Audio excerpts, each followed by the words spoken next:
All right, so I'm sitting in the 2019 Ram 3500 Limited, and first thing I really want to go and talk about is safety and safety features.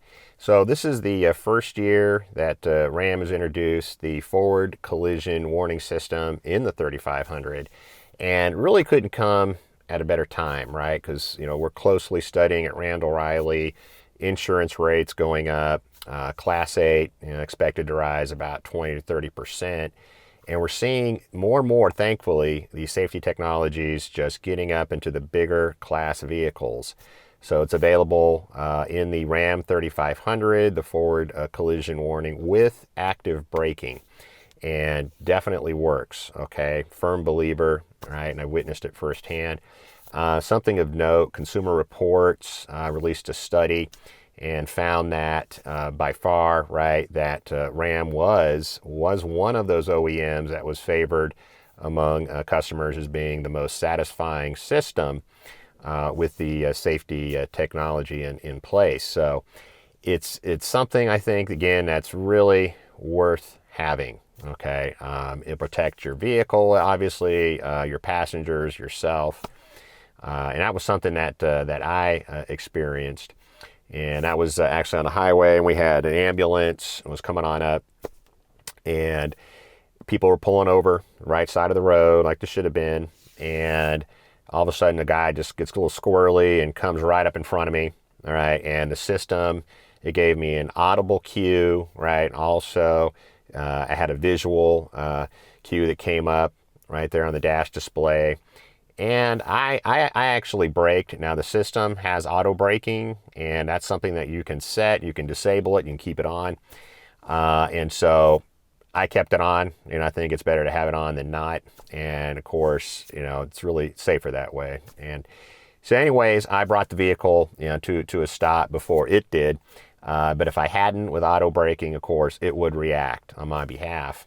And auto braking also is something that's part of their adaptive cruise control. Okay, and so end up using adaptive cruise control, and a lot of times, as you know, you're going to get slow pokes. They're just barely putting along. It just happens. And of course, with the older systems, you got to disable cruise, you got to reset it, okay, or you can hit the resume button, okay, and climb back up to speed. But this does it all automatically for you, okay? So that was a real plus, and it will actually, I discovered, it will brake on its own if necessary, okay? So moving along, right, coming up to a red light, or for whatever reason, traffic is slowing down, traffic jam, whatever, this vehicle, it's big 3500, will actually come to a stop on its own, okay? I did try that a couple of times, and it does do that. Of course, you've got to go ahead and take over. Okay, you can't let this thing actually start moving again on its own. Okay, you got to go ahead and press the brake. Right, once you do that, the system is disabled, and then you've got to go ahead and go back into active cruise control mode. Okay, so you do have to go ahead, and this is not automated driving, right, or autonomous driving. Okay. So it's there as a safety feature, but again, right, the onus is on you to go ahead and ultimately be in control of the vehicle. Okay, so yeah, I was really impressed with that. Now the surround camera view. Okay, so the limited package on the 3500 offers, obviously a lot of features. Surround camera view, really neat. So when you get a big truck like this has got an 8-foot bed. So getting into parking places, it's obviously a challenge, but you can overcome that challenge a little bit faster, safer when you have the surround camera view. And so that really came in handy.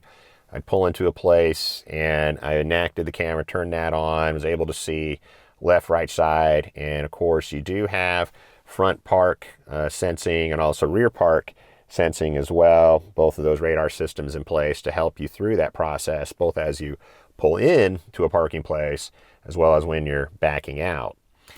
You can also disable the park assist in the front and also the park assist in the rear.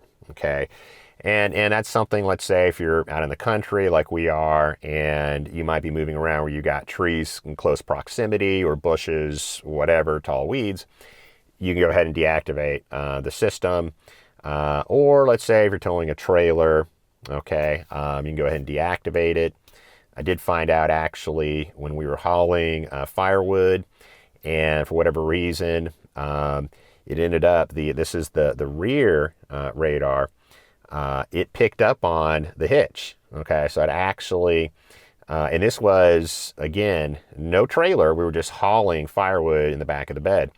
And so it dropped down apparently just the right angle, whatever. And so the radar was just setting off on the rear hitch. Okay, so took the firewood out. Everything was fine. Okay. And that was about 2,800 pounds of live oak firewood, about a half cord. So, you know, for what it's worth, it wasn't a big deal breaker by any means. Okay, it's just something that I noticed, right, with the big load of firewood in the back. Yeah, hill start assist. Ended up using that, and that's something that you can turn off. And again, you can go into a lot of these different safety features on the 12-inch touchscreen. You can adjust them. Advanced cruise control, you can adjust the pacing distance. Okay, so you've got near, medium, and far pacing distances with advanced cruise control. Forward collision warning, if you want to take off the auto braking feature, you can do that, right? So you've got a lot of room to adjust with these various safety technologies. And so with hill start assist, I kept it on and went over to the boat launch and decided, all right, let's see how it performs on the launch. You know, in years past, right, I've experienced a vehicle that'll drop back. With this truck, didn't happen. Okay, so decided to go ahead and give it a shot, right, and took it out of park, put it in the drive, no drawback, didn't even fall back in the slightest, ready to go. Okay, didn't move. All right, so that was impressive. All right, so I appreciate the hill start assist. Blind spot and cross path detection. Yes, in today's world, right, just you've got all kinds of squirrels out there on the road, weaving in and out. It is a big plus. Another great safety technology in place. So Bravo, Ram, and other OEMs, okay, that are incorporating these safety technologies in the larger class vehicles. Okay, great job. Very effective, okay, in driving around in traffic, especially on the beach. Panama City Beach can get really busy, and it has been getting, you know, a lot busier, you know, which is great, obviously on the one hand, but it can be a little tough riding your good sized truck. So blind spot detection, you know, picked up on cars, you know, motorcycles, anybody in the blind spot. And so it has a yellow triangle that'll flash actually in the side mirror. It'll let you know that somebody's encroaching. So great feature to have. And on that note of safety technologies, there was a study that was released by GM and University of Michigan, you know, showing just how effective these safety technologies have been in 3.4 million GM vehicles. And so, again, very effective at reducing accidents, keeping you safer, your passengers safer, and obviously, you know, protecting your vehicles. Okay, so great thing to have if you can get it.